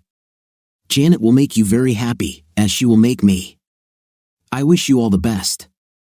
He looked skeptical, already having trouble in paradise. How wonderful. Without another word, they both turned, and Janet walked out of my life forever. She walked holding the hand of her new husband. She was now completely in the past. I turned to my future wife and said, "Shall we go back to our room? We have a lot to plan." She grinned and said, "You won't be planning much tonight. I have other plans first, and I don't think you'll be getting much sleep. We have a whole life ahead of us to plan." Millie and I stood together during commencement week at the Naval Academy. We had just celebrated our 9th anniversary, and our lives seemed to only get better. Her nephew Billy, with whom she had a special bond, was one of the new cadets. He had grown into the respected, courageous guy I first met at the helm of the boat, and tonight he would head to NAS Pensacola for a career that would no doubt be Top Gun. The other children stood next to Bill and Maddie. I have a special connection with the next oldest girl, named Chelsea. She is now 18 and arguably surpasses her mother and aunt in the beauty category, which is an exceptional achievement. But, like her mother and aunt, she has a lot going for her beyond her stunning beauty. She's a true genius in all those nerdy areas that I'm an expert in, especially computational mathematics. That's why we're so close. I tried to get her to come to my university, but she had her sights set on MIT. However, no matter where she is, she will always have Uncle Billy as her best friend and mentor. At 36, Millie is past the age for having children. Over the 9 years of our marriage, she became one of the leading neonatologists in the country. But hospital life was not for Millie. Instead, she traveled to third-world countries with Doctors Without Borders. She mainly created advanced pediatric institutions but always found time to directly help local children. Therefore, in every place she visited, she was greeted as a healing saint. What the rest of her family does not know is that her travels are now over because we're expecting twin girls in 6 short months. Like her sister, Millie takes motherhood seriously, so she'll be taking a few years off to raise our daughters. She often told me that her career accomplishments were nothing compared to the opportunity to raise our children, and I believe her. She's just that kind of person. I have no lesson to conclude my story other than this: life will throw mud at you, but it will also give you the occasional key to your happiness. Therefore, it is important to continue pumping water out of the boat until this lifeline appears, then grab it with all your might and hold on to it. Most of all, never doubt your luck. What do you think of our story today? I think it has been a very long and interesting story. What is your impression? Write in the comments. Until new videos.